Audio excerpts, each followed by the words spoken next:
Now that we start into all the diseases, these recordings will mainly be beneficial if you just like hearing, so for kind of an auditory learner. A lot of this is really just memorization, knowing all the different diseases, the causative agent, how that agent's able to cause disease, how to prevent it if that's talked about, or how to treat it. So the tables that we'll go through are your best resource. So again, not a lot of concepts to really understand. It's more just knowing the disease and the causative agents. I like these summary tables here. So this is looking at skin and eyes. So again, if you're visual, these help. It just kind of puts together all the different ones. I think note cards are really good here. This has nice color coding as far as whether something is a helminth caused by some type of worm or parasite. The bacteria in brown, viruses in green, protists in red, and then fungi would be in blue. And there'll be one of these in all the chapters that we go through. And again, just different ways of grouping these so that you can try to remember what's what.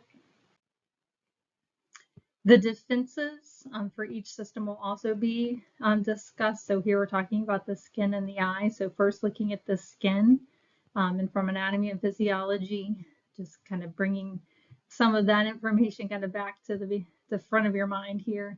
Of course, the skin, the outer layer is the epidermis. That's just going to be a thin layer, but again, that intact layer, all of those squamous epithelial cells, again, help catch debris and we slough them off, so we get rid of bacteria that way. But if there is some type of injury that cuts through the epidermis into the dermis, which is the main ground layer of the skin, where a lot of our connective tissue is. But then also here would be the sweat glands, the oil glands. Then we have this subcutaneous layer below that. So again, if there's some type of injury that penetrates through that epidermis, especially if it gets into where the blood is flowing into it, then of course the bacteria has access to the bloodstream. It can be more serious. So our immune system would be trying to prevent any of that from happening. Also, we have antimicrobial properties within. So the sweat itself is very salty. It has lysozyme in it that helps break down, especially those gram-negative cell walls. And then, the gram-positive cell walls with all that peptidoglycan. The sebaceous glands secreting that oil, and again, antimicrobial system. So again, just familiarize yourself with the protective layers on the antimicrobial substances found in the skin. So starting out, our first disease here is with MRSA. So methicillin-resistant Staph aureus is what's going to cause this. Sorry about that. My drawing is not so good there. So methicillin-resistant Staph aureus, so Staphylococcus, hopefully kind of bringing back some terminology here from early in the semester. Staph is kind of a cluster. They look like grapes. Coccus is a round shape, so it gives us an idea of what these guys would look like. It is transmitted by direct contact, but also some indirect, so it can be transmitted like on a fomite or on an instrument, something like that. Virulence factors, this is how the bacteria or the pathogen is able to cause disease. So it produces an enzyme called coagulase, which is going to affect blood flow. There are other enzymes produced by it. Also, it produces these superantigens that's going to help it with the immune system. I'm not going to focus too much on how to culture or diagnose these unless there's just something kind of that stands out and that's very kind of unique to it. But that's kind of one section you can skip over there a little bit. Prevention. So Staph aureus mainly is hygiene. So this is mainly an issue in hospital settings. They're called nosocomial infections, where it's a disease you get while in the hospital. So those hygiene practices are going to be most important at preventing the transmission of this bacteria. Treating it is with antibiotics. So vancomycin, again, it's methicillin resistant. This is a highly resistant strain of Staph aureus. So it is limited in the antibiotics that are available to treat it. So it is categorized as a serious threat by the Center of Disease Control because it is resistant to so many antibiotics. Again, epidemiology, unless there's just something kind of unique, I'm not really going to hit on this. So again, for all of these, concentrate on the causative organism, the virulence factors, prevention, and treatment is really what I want you to focus on. All right, and then just a few pictures that maybe help remember what some of these organisms are. So again, Staph aureus, so staph is something that lives in their skin. It's resistant to a lot of salt that we have. That skin is very salty, but staph has the ability to withstand that and even thrives in it. But again, a lot of these Staphylococcus are not going to be harmful. They're part of our normal flora. Staph aureus, though, is one of the pathogens, and it can lead to kind of this blistering. Again, that coagulates and those other enzymes that are breaking down on that tissue. Right. Also here, again, it does cause hemolysis, just meaning the breakdown of blood. Again, thanks to that coagulase enzyme. So one of the ways to identify it is by growing on blood agar in the bacteria. You can see kind of this clearing around of the blood where it's able to break the blood down. So again, one of the ways it can cause disease in the body is by causing this hemolysis in our blood. All right, our next one, impetigo. Again, a couple different possible causative agents here, Staph aureus that we already mentioned, and then also Streptococcus or Staph aureus, and then Streptococcus pyogenes. Again, just a little refresher, strep, these are going to be chains of circles. Strep pyogenes, this is also what causes strep throat. So you'll see that some of these bacteria cause more than one disease. And some diseases can be caused by more than one pathogen. So unfortunately, lots to remember here. If we look at the virulence factors, again, we already mentioned with Staph aureus, coagulase and other enzymes. Also here, talking about impetigo, exfoliative toxin. So again, it releases this toxin that can break down the skin. That's how it's able to kind of cause those blisterings and that type of thing. Whereas Streptococcus pyogenes, it produces an enzyme called streptokinase. Again, allows it to cause issues within our cells. Plasminogen binding ability, hyaluronidase, and M protein. All of these are ways that these bacteria can cause our cells to be inhibited and broken down or altered.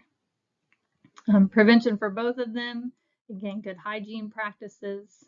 Treatment we already mentioned whenever we talked about MRSA, but here we're just talking about kind of normal Staph aureus. This is not the methicillin resistant, so this would still be susceptible to multiple antibiotics.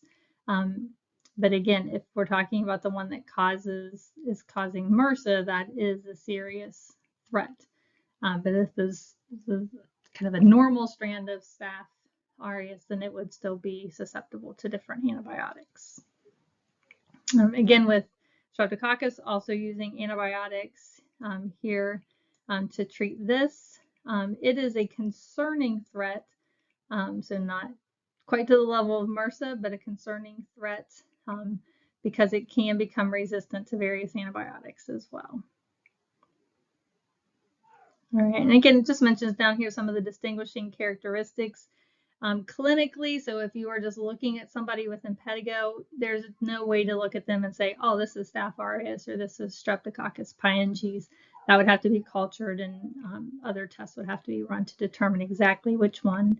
And the reason for doing that would be to determine which antibiotic to use to treat it. And this is kind of looking, and you think about the difference between, so this is a little bit more dried, kind of crusty shape compared to the Staph aureus or the MRSA infection. It was more kind of like a blister. Again, with strep pyogenes here, we also have It's bacitracin resistant, so that antibiotic, it's going to clear or inhibit it whenever it's grown. So that's one easy way to tell the difference. So Staph aureus both of them would kind of cause hemolysis, but strep pyogenes is resistant to bacitracin. So again, the hemolysis is also a little bit different on the blood culture. So these are good for identifying them. Looking at cellulitis, again, multiple organisms here. So MRSA that we already talked about, strep pyogenes we already talked about, and then there are other bacteria and even fungi that can cause cellulitis, which is essentially just an infection within the skin, so in that layering. So again, we've already mentioned a couple of them here. The virulence factors are the same as what we already mentioned here. Not applicable with our other ones. That makes it a little easier. Not a way, we're not talking about prevention here. And then our treatment is going to be those antibiotics. Again, with MRSA, this is going to be a serious threat because we're limited on those antibiotics. Concerning threat if it's caused by strep pyogenes. And then other bacteria, again, aggressive antibiotics. Fungi, of course, would not be altered by those. So surgery, though, can sometimes be necessary to remove the infected skin as a way of getting rid of the bacteria. And as mentioned down here in the distinguishing features as far as these, this is more common. The other bacteria or fungi, it's more likely only if somebody is immunocompromised that we would see it caused by those. So typically the immune system could rid the body of those factors. It would just typically be the MRSA and the strep pyogenes. All right, so if we look at SSSS, so Staphylococcal scalded skin syndrome, as the name kind of implies here, another Staph aureus. Again, exfoliative toxins A and B are the main ones involved in leading to the symptoms here of this disease. Prevention, so eliminating carriers. This is mainly what we're going to see with neonates, is where we're going to see this show up. Again, I already mentioned resistant to a lot of antibiotics. Distinguishing characteristics or features causes a split skin within the epidermis. So again, it looks like somebody's burnt themselves, hence the name, but instead it's a bacterial infection here. Again, typically prevention is going to be key. Looking at what this looks like, again, it kind of looks like a burn on somebody. So it looks like some of the blistering and the dry skin, but again, we're just cracking the epidermis. But instead of being caused by a burn, it's caused by that Staph aureus. All right, looking at gas gangrene, this is especially concerning if we're talking about like post-op. So somebody's had a surgery or somebody's had a major issue and a lot of dirt or something has gotten in there. Thanks to vaccination, if everybody is kind of has their tetanus shot up to date, then that helps a little bit. However, it can be caused by a bacteria called Clostridium perfringens. Clostridium is one that can produce endospores. So that's why, again, it can lay dormant within soil. So whenever it gets a dirty wound, and then again, that allows an entry, and then they start to they sporulate and come out of those endospores and cause disease. But there are other bacteria as well. So again, typically transmitted through soil, so keeping things nice and clean, but also the GI tract can carry it as well. Clostridium produces a couple different toxins or a few different toxins that are going to have negative impacts on our skin. Enzymes, the name comes because it produces gas. So as those bacteria are going through metabolism, they use fermentation. And as they're metabolizing, they produce gas, and that gas accumulates and leads to the name of gas gangrene. So again, mainly prevention here is cleaning the wounds and debris out of, or removing dead tissue. So just again, getting rid of those endospores, getting rid of the bacteria, Sometimes surgery is needed to remove the infected area. Unfortunately, sometimes amputations are even needed, but it is susceptible to a couple different antibiotics. This is also an anaerobe, the Clostridium is, so allowing oxygen in can be have a negative impact on the bacteria. Just a couple examples here. So looking at the Clostridium here, but then again, also these gas-filled spaces due to the production of gas from fermentation. And again, left untreated can typically cause this gangrene, this green, dark black kind of effect on the skin due to those toxins that get released by the bacteria. All right, so some of the terminology that goes along with this. So we have cyst, and cysts are just raised encapsulated lesion, usually solid. A macule is flat, kind of a lesion.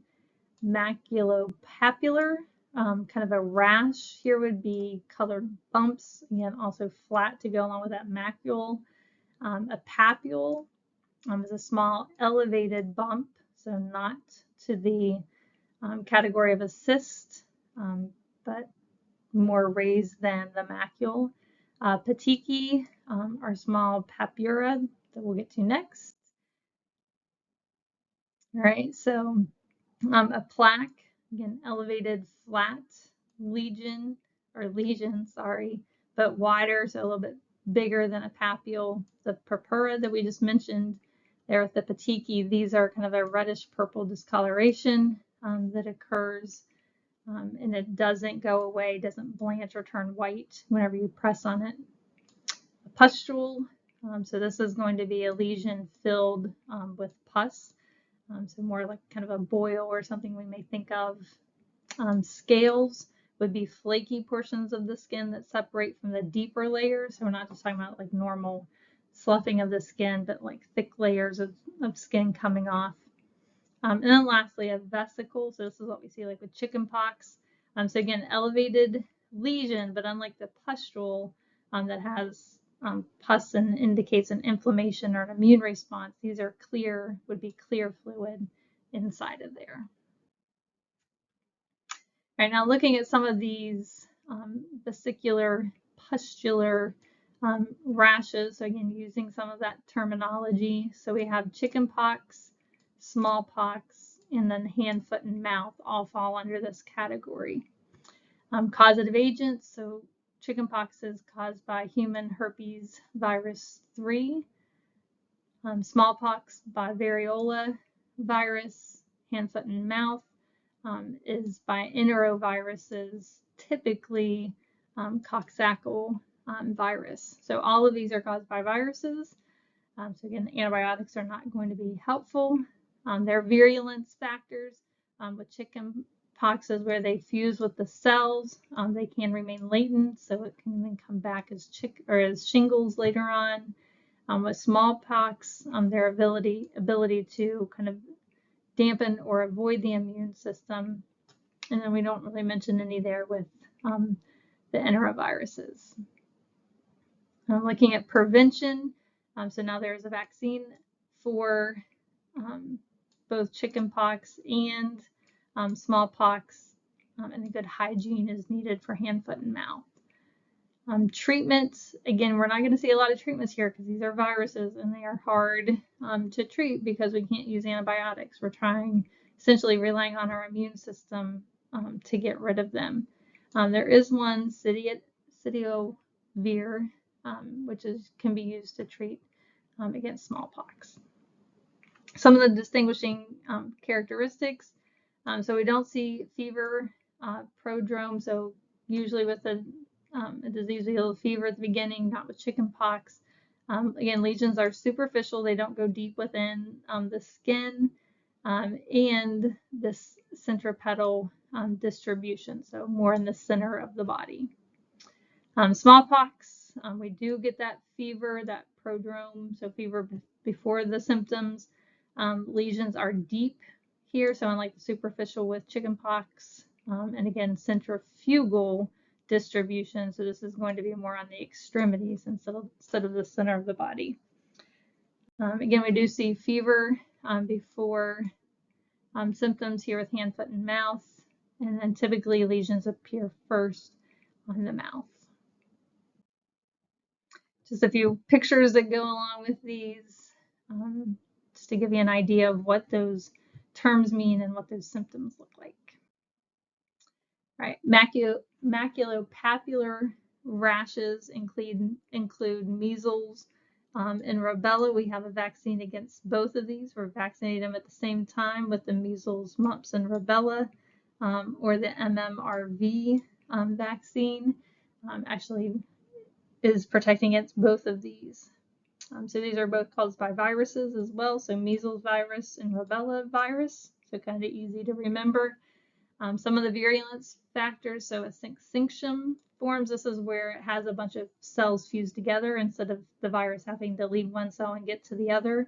It just causes a bunch of cells to join so that it can move freely within multiple cells.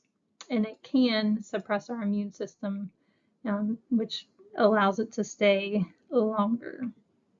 Rubella can inhibit mitosis, so prevent cells from reproducing. It can cause apoptosis or programmed cell death, and it does damage that vascular endothelium. Again, as far as treatments, again, they're viruses, so not a lot of options here unless there is a secondary infection that leads to a bacterial infection that could then be treated. Our distinguishing features with measles, this is going to start at the head and then spread to the whole body, last for weeks, and that's mainly due to the ability to kind of suppress the immune system. Rubella is kind of a milder reddish rash, lasts about 3 or so days. Right, continuing on, so still in that maculopapular rash, we have Fifth's disease and roseola, again, both caused by viruses, parvovirus B19 or humans herpes virus 6 for roseola. Again, virulence factors, only one we kind of mentioned here is with roseola, and it's a latent virus, so it can go into kind of a dormant state for a while. Nothing to really talk about here with prevention or treatment, so just some of the distinguishing characteristics. Fifth disease kind of has a slapped face rash, so it just looks like somebody smacked somebody, kind of a reddening of the cheeks, and then it spreads to the limbs and the trunk from there. And it tends to be confluent rather than distinct kind of bumps. With roseola, usually there's a really high fever that precedes the rash, and then the rash actually isn't always present in all cases. And just looking at, again, all of these maculopapular, so measles, roseola, Fifth's, and rubella. All right, now moving on to the warts and wart-like eruptions. So this is the human papilloma virus and the molluscum contagiosum, viruses. Here, no virulence factors to talk about. Avoiding contact is prevention. Treatment, HPV can be treated with home remedies. So now here we're just talking about warts on the skin, so we're not talking about the sexually transmitted HPV. We'll talk about that in other chapters here. We're just talking about a kind of a normal wart that we would see on the hands typically. So again, home treatments can be used, or it can be cryosurgery, so just kind of freezing them so it doesn't get rid of the virus, it just gets rid of the wart. Again, also typically no treatment is needed for these other than mechanical removal. And then just kind of looking at what these guys, so again, just a wart here in this case on the toe, or these wart-like eruptions that we can see as well. All right, moving into our large pustular skin lesions. So the leishmaniasis and the cutaneous anthrax, or just anthrax.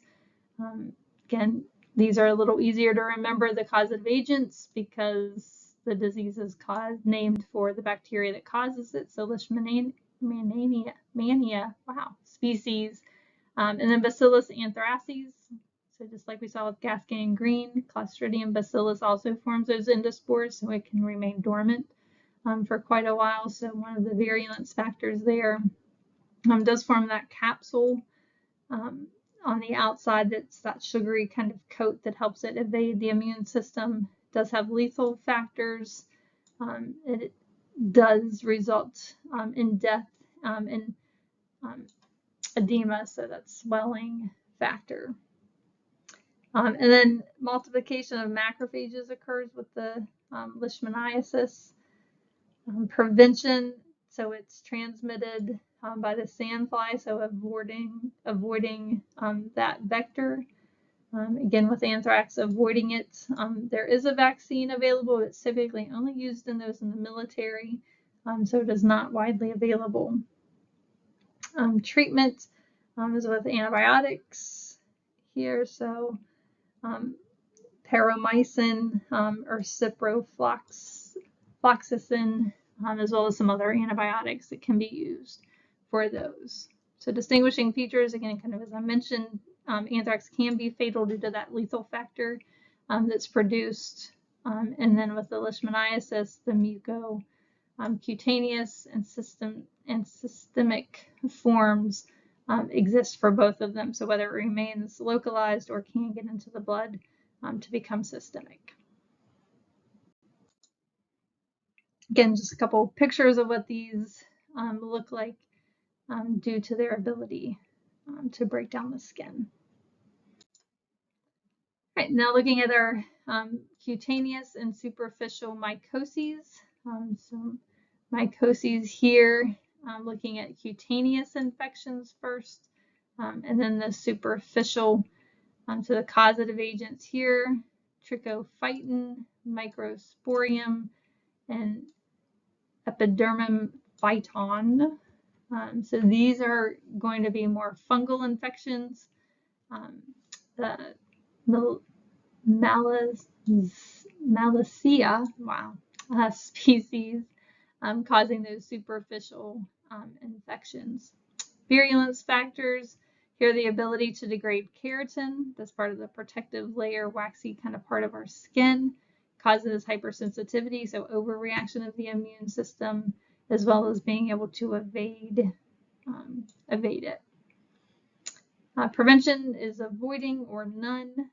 Treatments, we have a few different drugs here that can be used, so antifungal drugs, the azoles, that can be used for those, as well as some topical antifungals used for the superficial infections. So again, mycoses here referring to a fungal infection.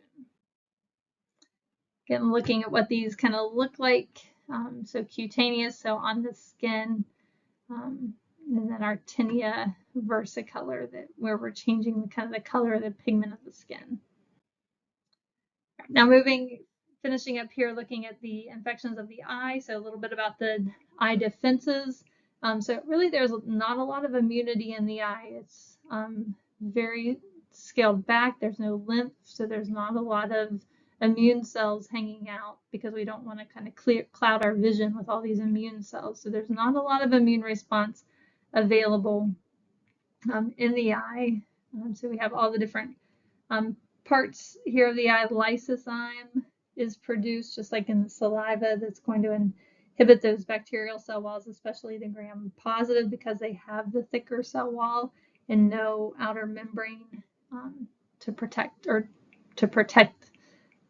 against antibiotics getting in. All right, so if we look at these eye infections called conjunctivitis, so we have neonatal, as it implies, this would only be in infants, bacterial and viral eye infections. Neonatal was caused by chlamydia or Neisseria, so these would be caused by a mom who has an STD and passes that on to the child during delivery. So screening mothers so that we know whether or not they can pass that on, and then using antibiotics in the newborn eyes can also prevent against it and then antibiotics orally can be used to treat it if it is not prevented.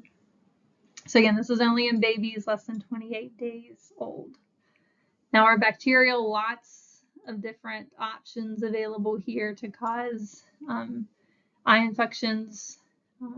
All of them require or can be prevented by good hygiene, and then antibiotics can be used to treat them.